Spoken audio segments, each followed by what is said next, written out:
शेर के माँ दुर्गा का वाहन बनने की कहानी तब शुरू होती है जब देवी पार्वती घोर तपस्या करके भगवान शिव को पति के रूप में पाने की कोशिश कर रही थी।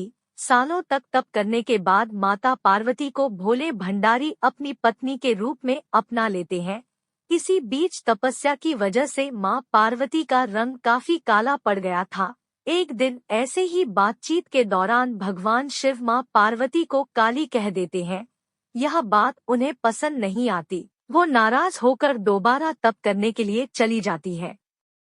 एक दिन बाद घूमते घूमते एक शेर घोर तप कर रही माँ पार्वती के पास पहुंचा। उन्हें खाने की इच्छा से वो वहां घूमता रहा। माँ को तप में लीन देखकर शेर भी वहीं इंतजार करता रहा। देवी का इंतजार करते करते सालों बीत गए। शेर माँ पार्वती के तेज की वजह से उनके पास नहीं पहुंच पाता था। कोशिश करता और असफलता हाथ लगने पर दोबारा लौटकर कोने में बैठ जाता।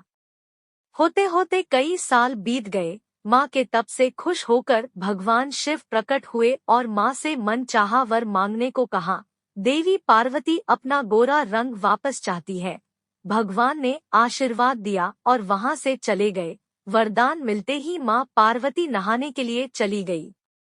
नहाते ही उनके शरीर से एक और देवी का जन्म हुआ, जिनका नाम कौशिकी पड़ा। उनके शरीर से काला रंग भी निकल गया था और माँ का रंग पहले की तरह ही साफ हो गया। इसी वजह से माता पार्वती का नाम माँ गौरी भी पड़ गया। नहाने के कुछ देर बाद माँ की नजर शेर पर पड़ी। शेर को देखते ही उन्होंने भगवान शिव को याद किया और शेर के लिए भी वरदान मांगा।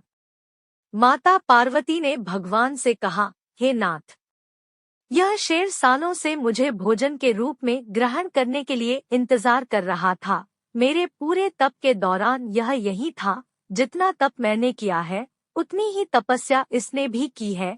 इसी वजह से अब वरदान के रूप में इस शेर को मेरी सवारी बना दीजिए। भगवान ने प्रसन्न होकर माता की बात मान ली और शेर को उनकी सवारी बना दिया। आशीर्वाद मिलने के बाद माता शेर पर सवार हो गई और तभी से उनका नाम माँ शेरावाली और दुर्गा पड़ गया।